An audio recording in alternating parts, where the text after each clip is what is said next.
It is deep winter on the plains and mountainsides of Montana. The land and the water have been frozen for months. Most wildlife has migrated to warmer climates, or is joined in a constant battle against this bitter season, struggling to keep warm, to eat, simply to survive until spring. But curled in hidden dens, some creatures slumber peacefully through the hardship of winter. Through the long, cold months, the black bear will not move from its curled position. It will not eat or drink anything. It will not excrete any waste. Yet it will stay warm and dry and have exactly enough food and water to remain healthy until spring. The almost miraculous process that makes this possible is hibernation. It is one of nature's most mysterious and complex strategies for survival. From birth to death, from spring to spring, the life of the bear is controlled by the unique rhythms of hibernation. In the canyons and forests of the mountain valleys, spring comes by late April. Swollen with winter's melting snow, the streams tumble noisily down to the valley floor. New leaves on the aspens radiate in the morning sun.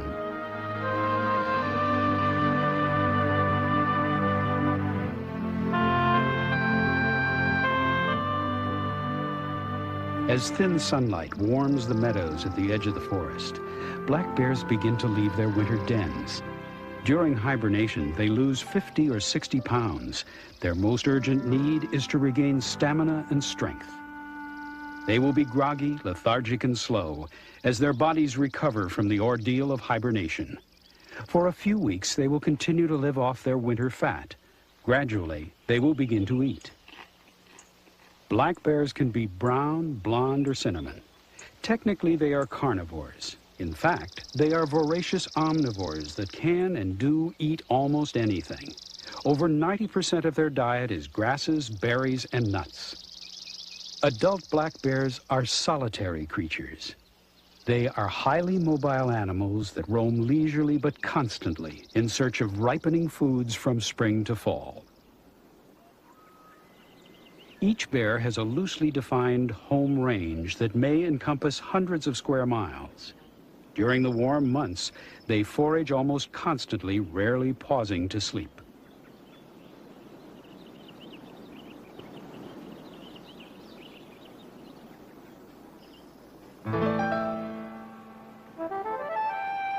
The black bear is peaceful by nature and usually avoids contact with all other species. It has long inspired reverence and respect. Ancient myths told of the great bear mother who came forth from the earth with babies born deep in the dead of winter. The bear was the preeminent giver of life with superhuman wisdom. Black bears are unique to North America and have inhabited the continent for 300,000 years. Once living in virtually every forest, they are now found throughout Canada and in 23 states. The bears of this film live here in the wild, isolated corner of Montana and Wyoming, where the Yellowstone River winds its way. It is prime bear country. There are large trees for climbing, fresh water, and dense underbrush for cover and food. Black bears are wary, reclusive animals. They may feed in the meadows and swamps, but they never stray far from the protective thickets of undergrowth found in the deep woods. This wilderness is not theirs alone. A large and diverse wildlife population shares these woodland glades. Deer graze in the nearby upland meadows. Bull moose use the marsh and the forest along with the bear. The coyote hunts for the same small rodents in the same meadows. Many species of duck raise their young in the swamp. Geese and deer feed and swim nearby. Pairs of osprey return to their same nests each year.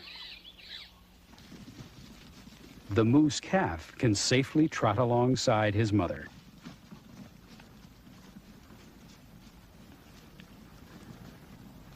Only the aggressive grizzly bear is a threat here.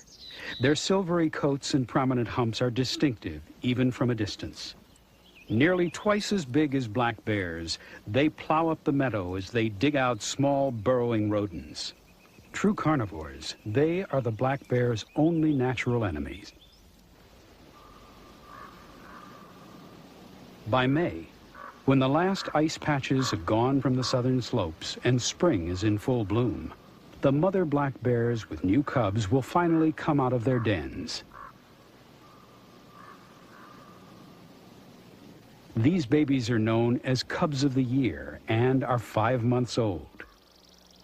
They were born in January during the mother's hibernation. Tiny, blind, toothless, and hairless, they nursed while she slept. When they first emerge from their mother's den, they are just learning to walk. Their own fur coats protect them now from the lingering chill of spring. Within weeks, they begin to eat insects and plants, though they will continue to nurse until late summer.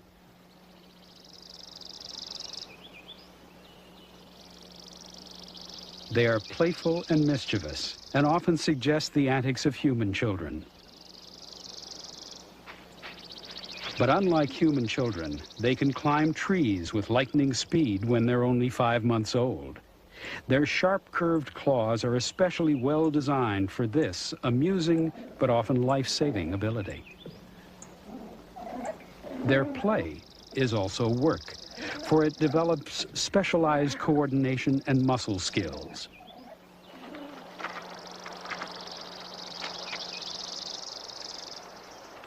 Even with their mother watching, getting down isn't always as easy as getting up.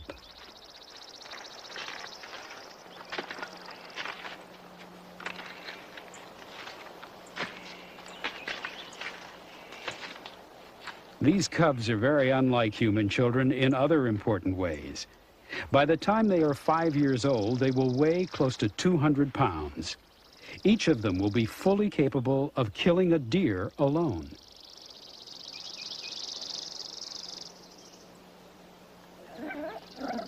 Black bears are among the most careful and loving mothers in the wild. They cuddle and play with their cubs until the cubs are well over 1 year old. This yearling is last year's cub, out on his own for the first time. His first year alone is his most perilous, still not fully grown, with much to learn and no one to teach him. He has 1 chance in 3 of dying by year's end. In the meadow, where he forages among the spring wildflowers for food, there are many other hungry creatures, but most of them will not bother him. Within a few months, the yearling will establish his own home range. Perhaps to avoid inbreeding, his range will be many miles away from his mother's. In these first few weeks after leaving their dens, bears are recovering from the winter's hibernation. During denning, they lose almost 30% of their body weight.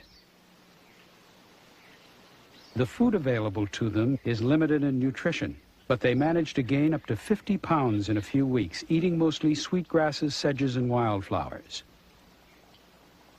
As the bears are replenishing their bodies, most of the other creatures in the forest and marsh are intent on mating and giving birth to their young.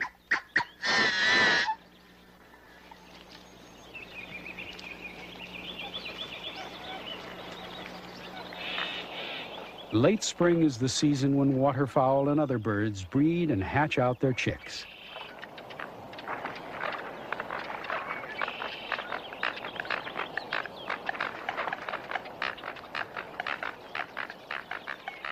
These aggressive waterfowl are American coots. Theirs is a feverish and quite noisy mating ritual.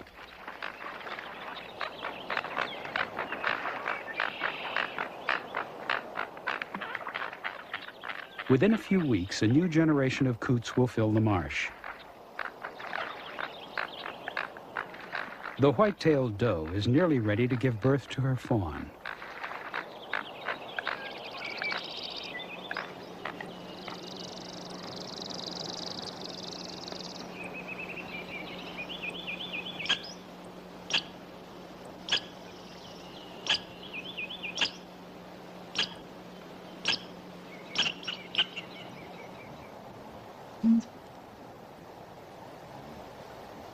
The provocative displays of this male blue grouse are intended to attract desirable females and to intimidate other lovelorn male grouse away from his territory. Like the coots, the grouse will breed and hatch out their young within a few weeks.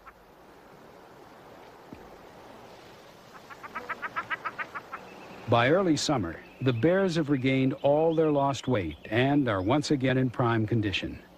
Throughout North America, June is mating season for black bears. Females begin to mate in their 5th summer and will mate every other spring until the age of 20 or more. Males will begin to mate when they are 4 or 5 and continue until they can no longer compete with younger bears for breeding rights. A female in heat does not tolerate her last year's cubs and sends them out on their own as she prepares for the upcoming mating. She begins to attract the attention of males weeks before she is actually ovulating and ready to mate. This assures that when she is ready, there will be a male around to impregnate her. The females lay down scent trails to attract the males, who travel 50 miles or more to court a female in heat. Battles between competing males are common. Once the breeding pair has been established, the bears walk in parallel back and forth. This allows the female to get used to the male's presence without coming too close to him. Mating season is the only time during the year that these solitary animals have any tolerance for one another. At any other time, they will avoid each other or even fight. Gradually, she will allow him to sniff and lick her, but she will remain aloof and disinterested, even hostile, until she is biologically receptive.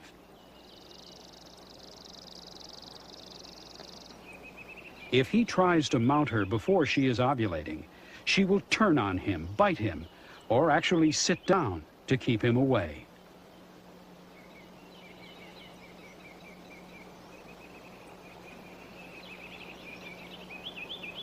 The male is totally preoccupied with the courtship. He seldom pauses to eat or sleep and continually courts his prospective mate. He is agitated and anxious and will rarely leave the female's side. The female seems almost unaware of the male's ardor and may continue to feed as if he were not there.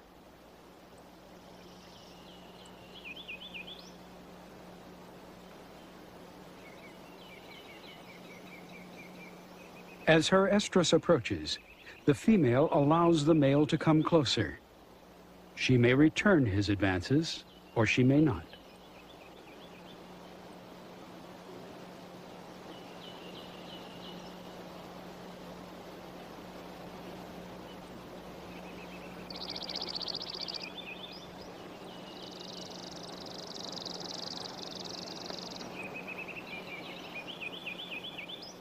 Finally, she is ovulating and allows him to mount her.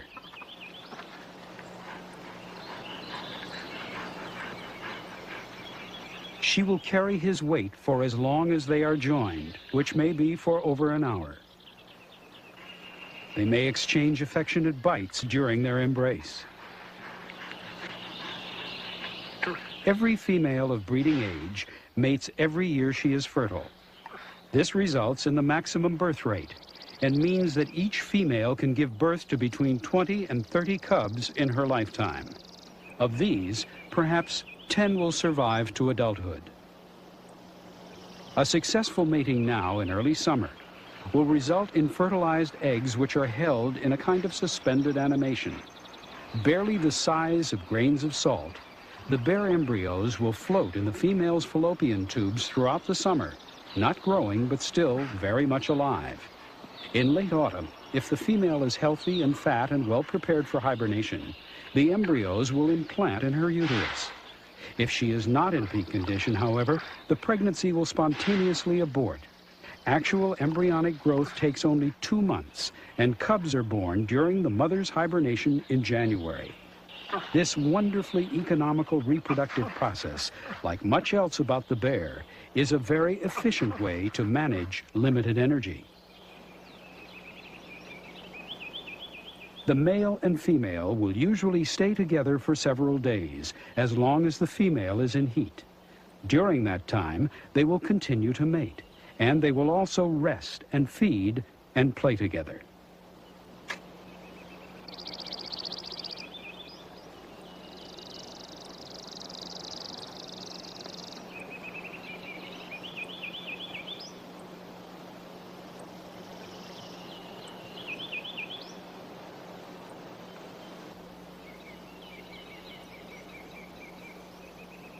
After mating, there is no further participation by the male in family life, nor is there a bond between the two partners that would bring them together again. As long as the female is ovulating, she will allow the male to mount her. But when she is no longer fertile, she will run away from him.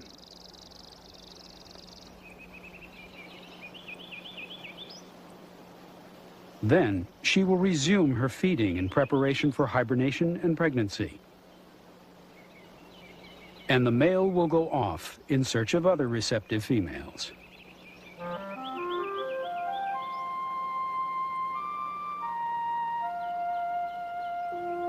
As bear mating season winds down, high summer settles on the mountain lakes. The swans seem to be lords of this mountain pool.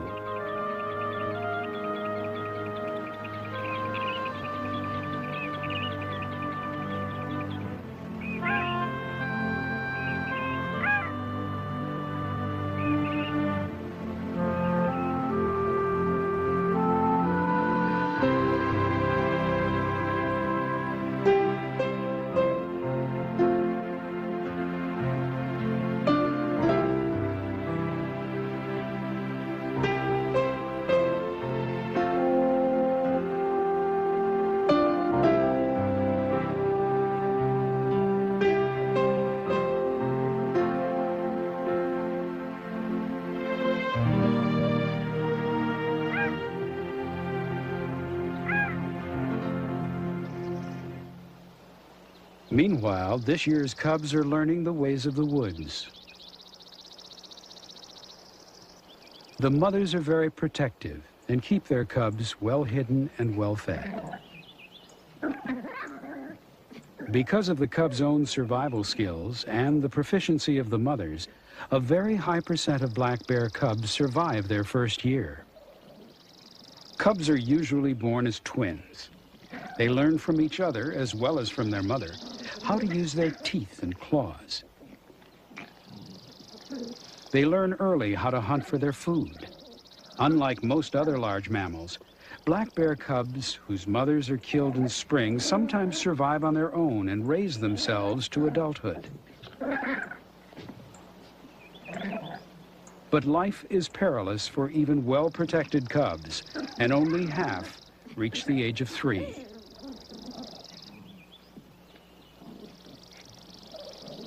For most cubs of the year, though, the mother is never very far away. A warning from her will quickly send them running for cover or up a tree. A potential threat like this big male is less dangerous when he is 50 feet below. Though it is rare for a male to prey upon cubs, the mother is cautious of all big bears who come too close. This female, like any protective mother, hesitates only briefly before she puts her cubs and herself up the nearest tree to avoid any possible conflict.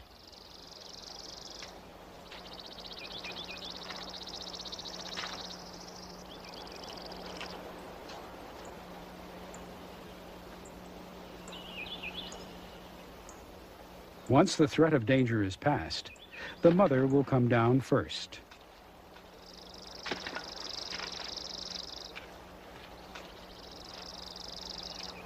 If all is clear, she will signal the cubs, and they will gingerly descend to the ground.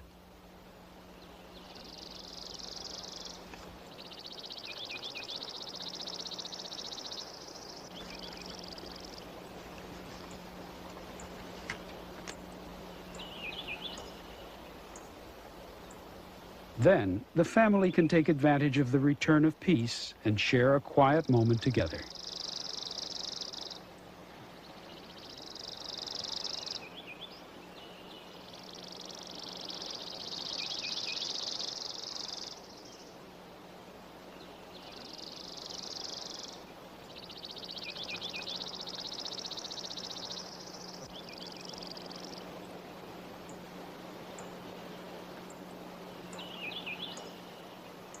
By mid-July, when summer's heat begins to feel oppressive, the bears' heavy fur coats from the past winter are scruffy and torn. They will swim to cool off, but need a mud hole like this one to help shed the shabby old coat. Rolling in the mud will also ease the itchy torment of summer's most annoying pests, fleas, ticks, flies, and mosquitoes. Like most other animals in midsummer, black bears eat very little during the heat of the day. They try to stay comfortable, seeking shade wherever they can find it. They avoid the open meadows and the swamps, except in the early morning when the light is low and the air is cool and still.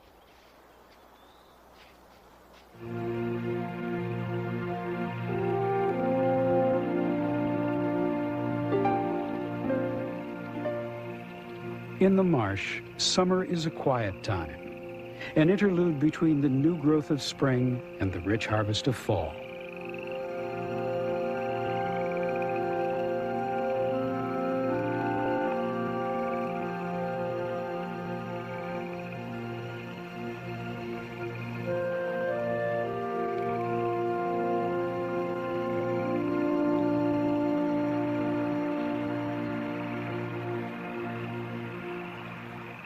Black bears roam almost constantly within their home ranges, feeding day and night, following the rhythms of the seasons and the ripening of different foods. They are creative and opportunistic hunters and grazers. The variety of terrain and habitat provide a great diversity of nutritional resources. The forest fringe that the black bear favors is often littered with decaying trees that house some of the bear's favorite foods. A delicacy which they will go to great trouble to obtain is insects. One of the oddest sights in nature is that of a powerful 300-pound bear destroying a 500-pound log in a determined search for the tiniest insects and larvae that live there.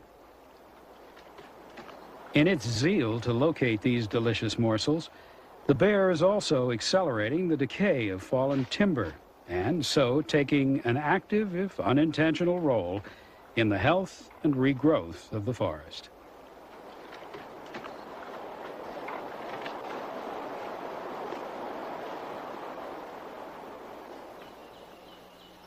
Another favorite black bear food is ants.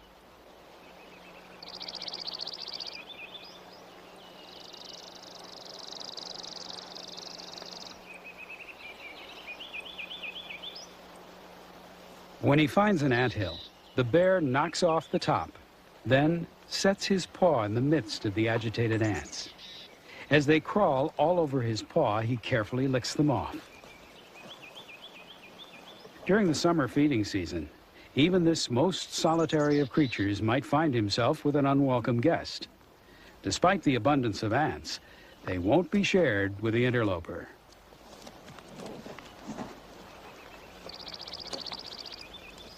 Bears are highly efficient, very versatile eating machines. But because their foods come in such small portions, they must eat and graze almost continuously. They prefer foods that are high in protein and sugar, and extract the protein from plants almost as efficiently as herbivores. Even when feeding on lowly dandelions, if there are enough of them, a black bear will thrive.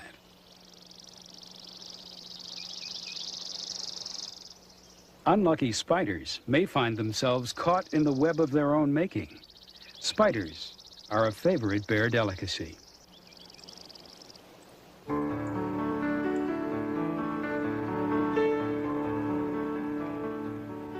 Throughout the wildness of these Rocky Mountains, summer is the height and fullness of the year. The creatures within the bear's range thrive in this season of abundance.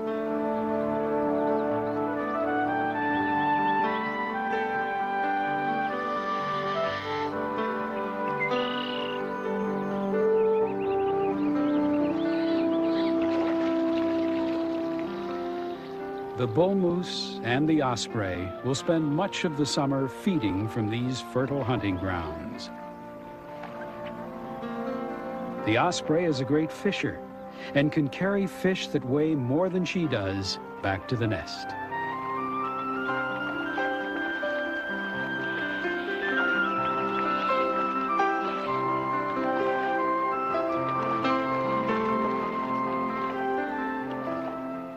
Her rapidly maturing young demand more than double their own body weight in fish every day.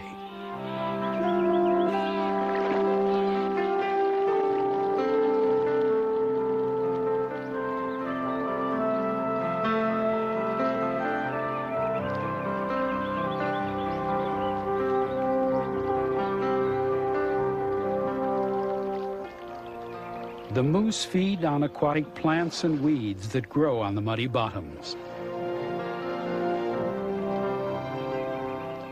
Bull moose occasionally band together, unconcerned that with the coming of fall, they will engage each other in violent mating battles.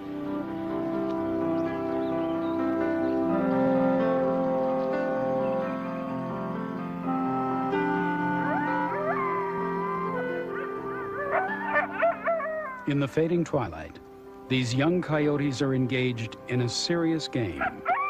It looks like play, but skills learned here could mean life or death next winter.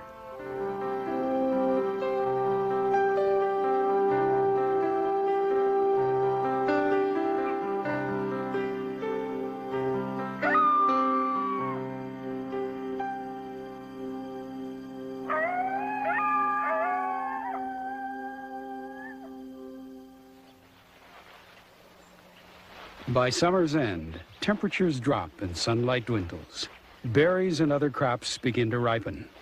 Within their own home territories, black bears are on the move from their midsummer range. They shift their attention from the meadows and forest fringe to thickets where fruits are plentiful.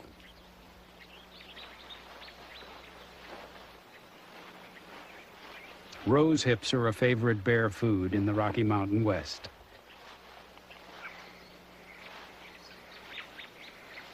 Other specialties are huckleberries, blueberries, and soapberries.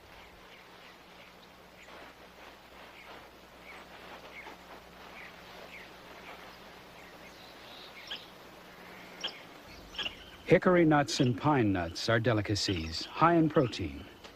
But black bears are not the only forest dwellers that covet these sweet, crunchy treats.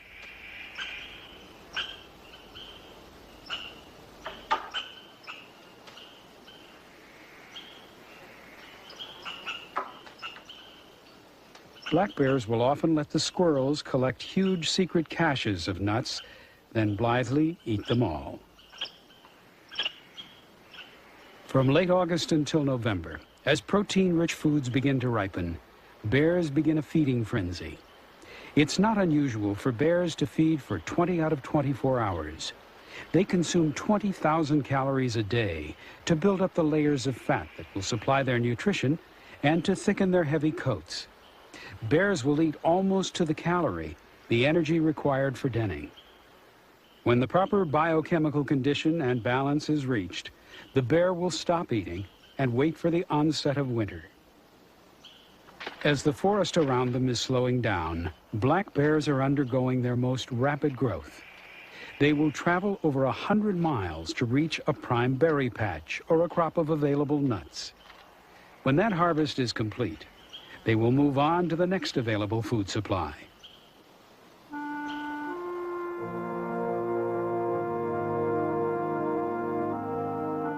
In the West, fall is a time of lovely and dramatic change.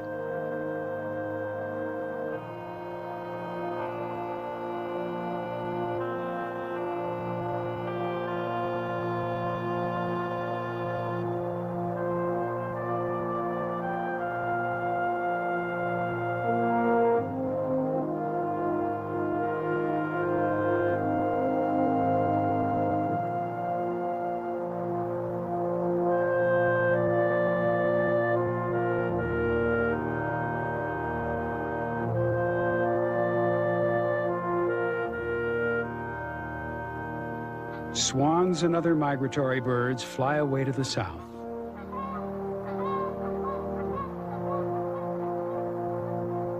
The aspens and cottonwoods provide only a brief display of color before surrendering their leaves to the onslaught of frost and diminishing sunlight.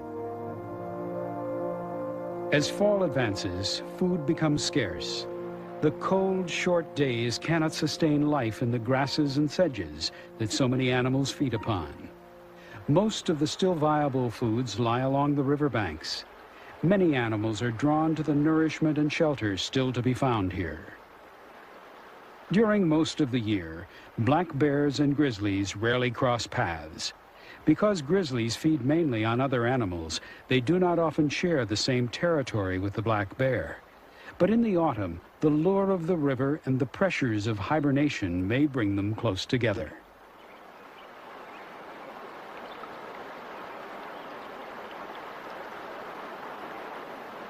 This female grizzly with her cubs of the year is preparing to hibernate as well.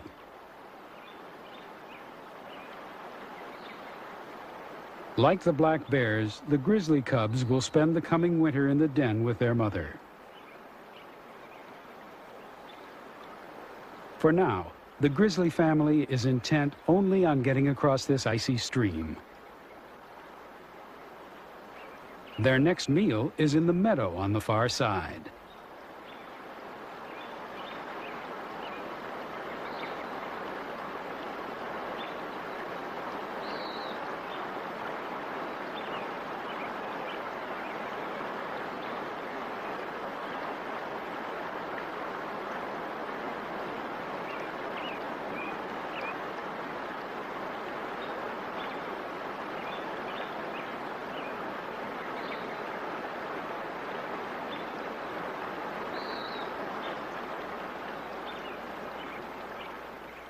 These black bear cubs and their mother have smelled the grizzlies coming and are taking no chances. Trees will keep them safe. Grizzly bears don't usually climb trees because their straight claws, so good for killing and digging, aren't good for gripping. Once the danger seems past, they will come down from their safe perches and resume feeding.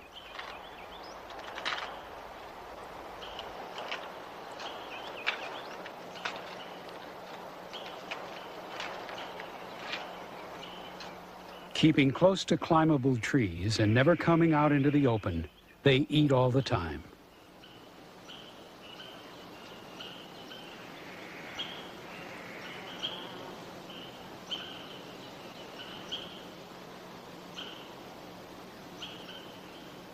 These black bear cubs of the year are now 10 months old and weigh around 50 pounds. The abundance of food in this field makes it possible for the bears to feed for several days without leaving. The cubs are preparing for their first hibernation. If they eat well enough this fall to survive the winter, they will be on their own next spring. This is their last opportunity to learn about feeding and denning from their mother. Once spring arrives, they will have to shift for themselves. Ever alert to the possibility of danger, the mother scents the grizzlies once again.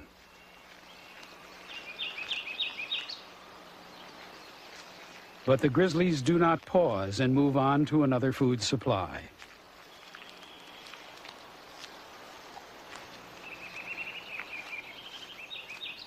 At this time of year, both mothers are too focused on feeding to fight.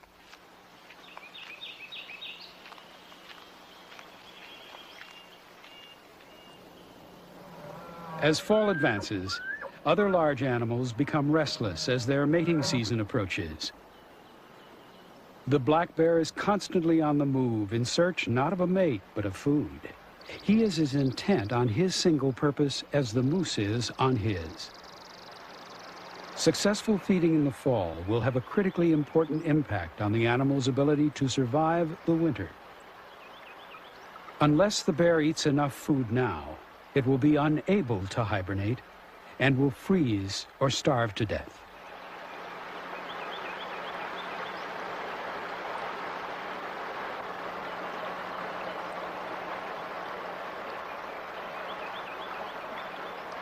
The black bear walks on the flat of its foot like a human, rather than on its toes like a dog. So the bear is quite sure-footed as it makes its way along the rocky riverbank. Because the river bottoms are protected from frost and early winter winds, there is still moisture here to nourish berries and other plants. By October, river bottoms are one of the few remaining areas where food can be found in any abundance. The black bear can easily grasp with its long claws and will feed voraciously without interruption for hours. If necessary, it will pull an entire bush out of the ground to get at otherwise inaccessible berries and nuts. And it can walk tirelessly for hours in search of food. Fearing no predators but man, the bear can feed almost oblivious to anything but eating. It can also feast on berries at a most dainty and leisurely pace, picking the tiny fruits off one at a time with its lips. It is a fastidious and delicate eater, and carefully discards pits and seeds, stems and cores. The coyote finds good mouse hunting near the river's edge.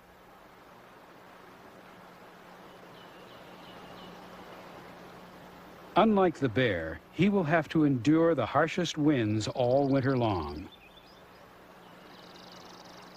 Plump rodents build his fat and muscle reserves.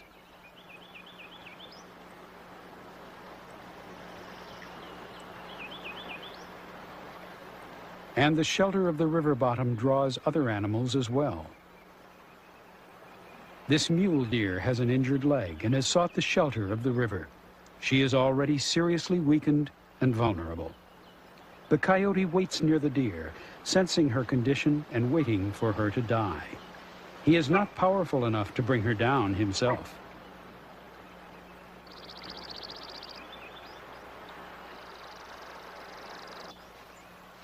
With his keen sense of smell, the black bear too knows that the deer is near death. Rather than waste energy in killing her, the bear will wisely wait until she dies, then claim her.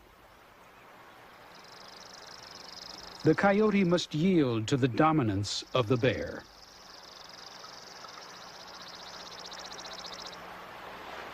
The deer's carcass is a guaranteed source of high-quality protein, crucial to the bear at this vital pre-denning time of year. He will feast and gorge himself on his prize until it is gone. It is all the more valuable since he spent so little effort in getting it.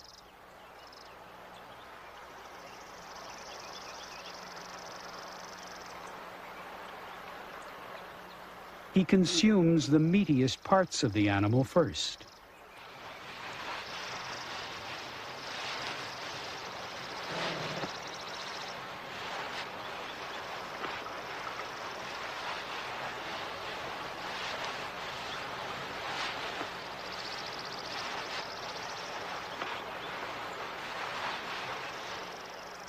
Scavengers like this magpie hover hopefully nearby, awaiting the opportunity to feed on the carcass. But the bear jealously guards his catch and goes to extreme efforts to make it less noticeable to others.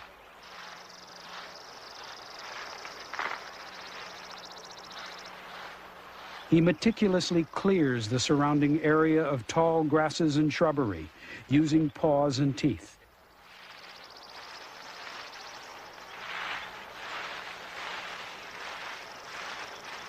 He never forgets about the pesky magpie.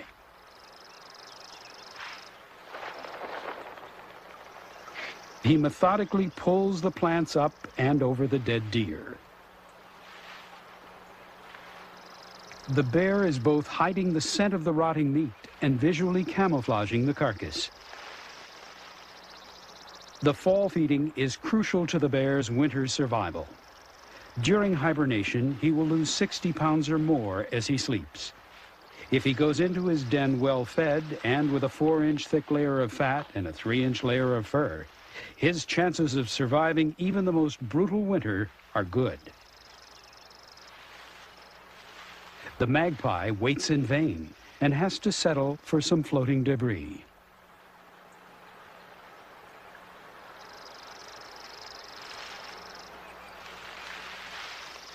The bear has no reason to leave the carcass until he is finished with it. It is close to fresh water, and there is plenty of vegetation nearby. To help ensure this winter's survival, the bear takes the quite extraordinary precaution of lying on the carcass to prevent even the little magpie from sharing in the spoils.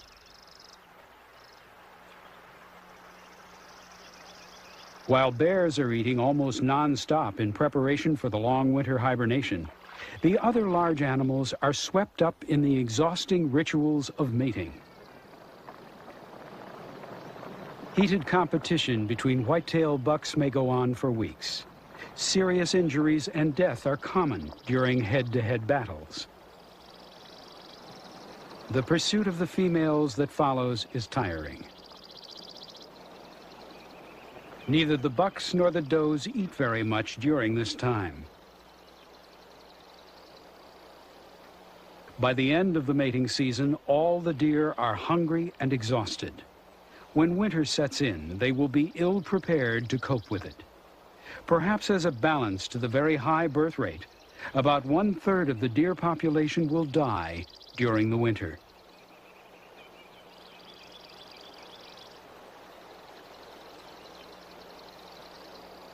The pronghorn antelope, too, mate during the fall. Like the whitetails, the aggression between them is fearful and sometimes fatal.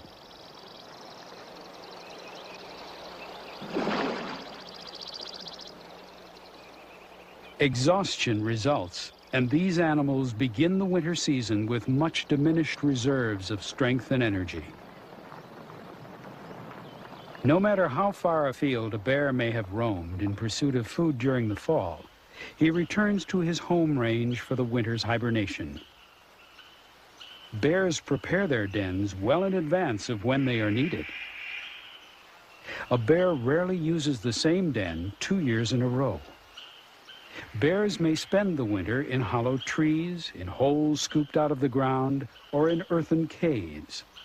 The most important feature of a good den is that it holds the heat well, so most dens are small, and bears line them with bark, moss, and hay for additional comfort.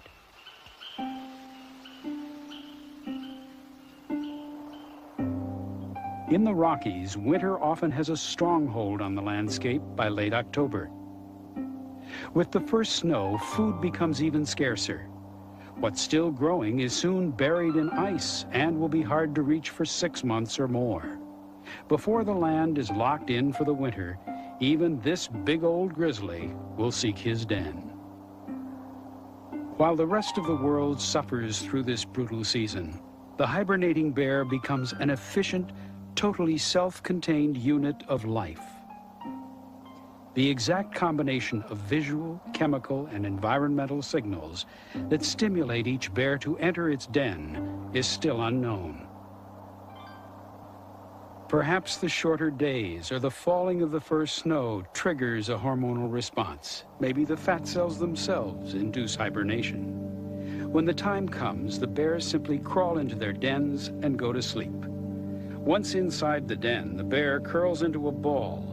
Within days, all the bear's body functions begin to change. The flow of blood is concentrated in its heart, its lungs, and its brain. The heart rate drops to 10 beats a minute. Respiration slows.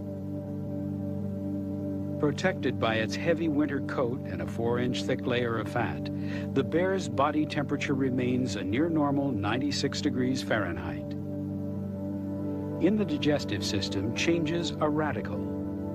A hibernating bear consumes no food and passes no waste, so its stomach and its intestines cease to function and remain empty throughout the long winter sleep. But the substance of living cells must be constantly replenished. The bear needs water and protein and 4,000 calories every day.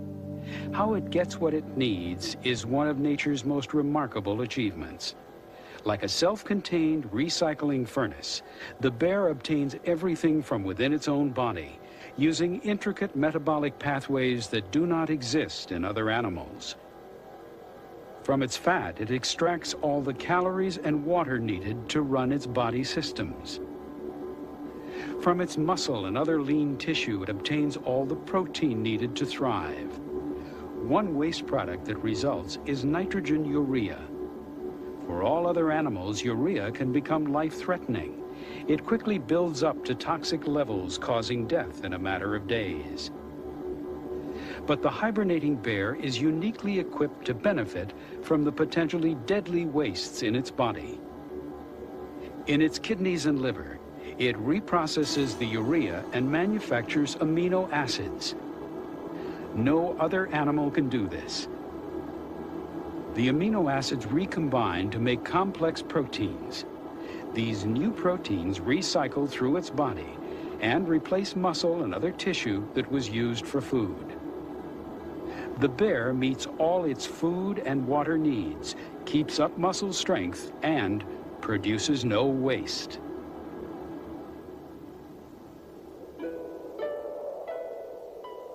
In the world outside the den, the grip of winter on the land becomes more beautiful and more deadly.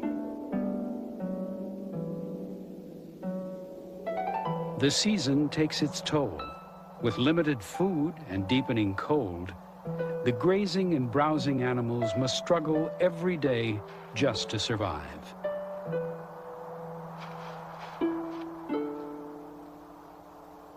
Injuries and starvation are common. Winter grasses are low in nutrients. The terrain is icy and treacherous. In a bad winter, even the scavengers have a hard time.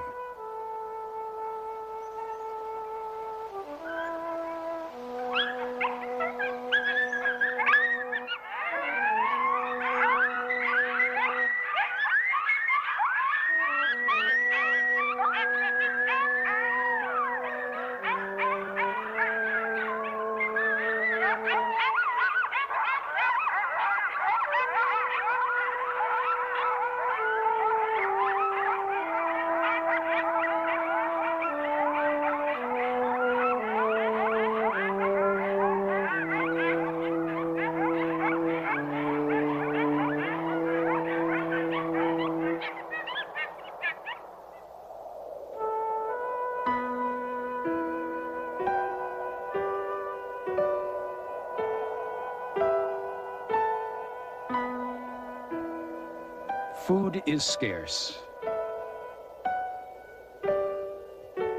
Mortality is high. For many, winter means death.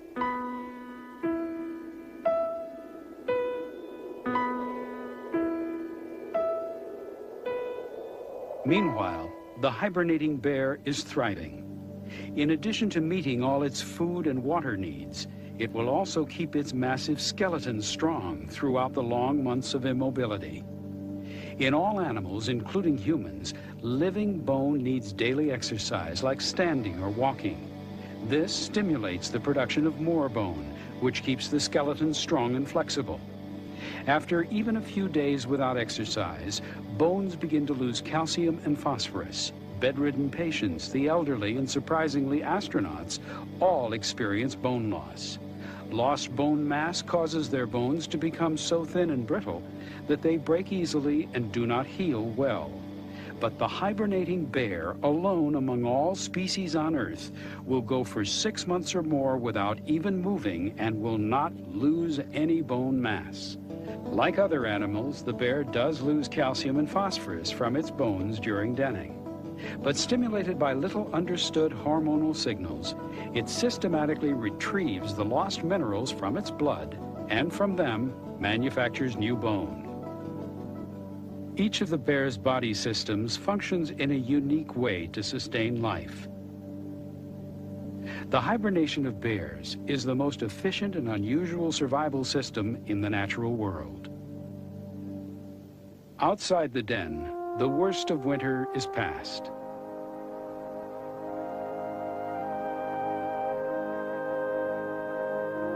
By late March, water begins to flow down in the valleys.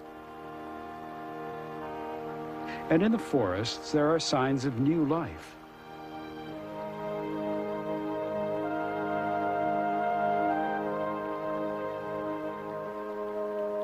At the bottom of this hollow tree, 30 feet below, a mother bear lies motionless, still deep in her winter sleep. Curled beside her are two tiny cubs. They were born in January. During their birth, the mother never awakened, but only carefully shifted her position to cuddle her babies to keep them from freezing.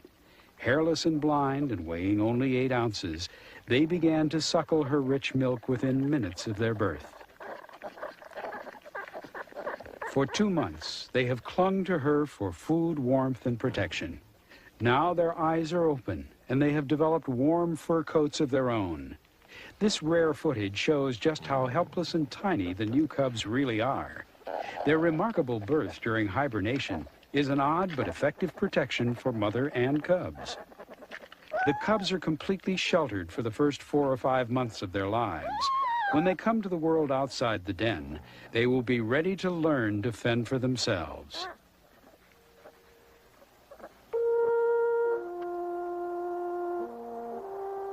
By late in April, the cycle of the seasons comes around and the promise of spring returns. Creatures like this grouse endured the winter despite cold and snow, predation and starvation.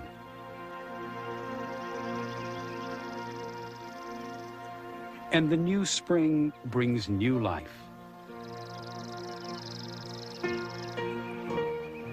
Winter-weary deer come to the newly green meadows to gorge themselves on tender, life-renewing plants.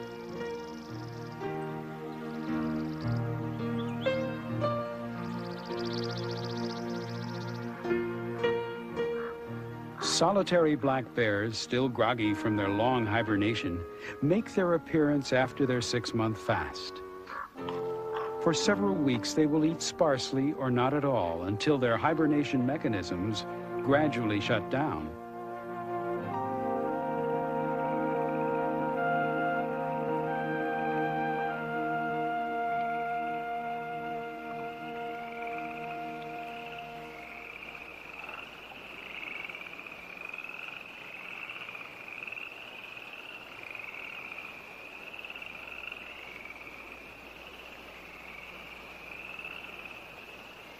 Tiny white-tailed fawns lie camouflaged, still almost scent-free, in the tall spring grasses. This camouflage is their only defense against a hungry predator. The doe keeps a constant lookout for threats to her baby. At the first sign of danger, she tries to intimidate or decoy the intruder away from her well-hidden fawn.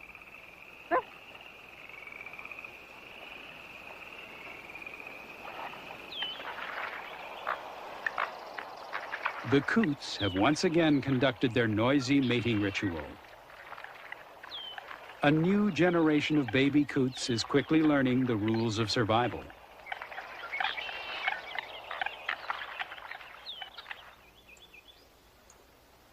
And the cycle of black bear life begins yet again. The bears, just out of hibernation, start their long preparation for the coming winter. Young bears frolic in the lush spring undergrowth.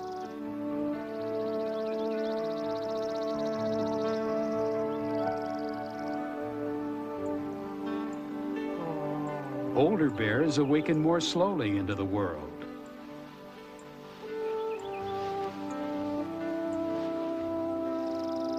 Females with newborn cubs finally appear late in the spring, their cubs not far behind. The mothers will seclude their families in the protection of the thick forests, where the little cubs may learn the ways of the woods without threat or danger. There are many mistaken ideas about what bears really are. Black bears are neither enemies to be vanquished nor pets to be cuddled. They are wild, solitary creatures who roam what's left of the forests of North America. In their independence and solitude, They are the spirit of the wilderness.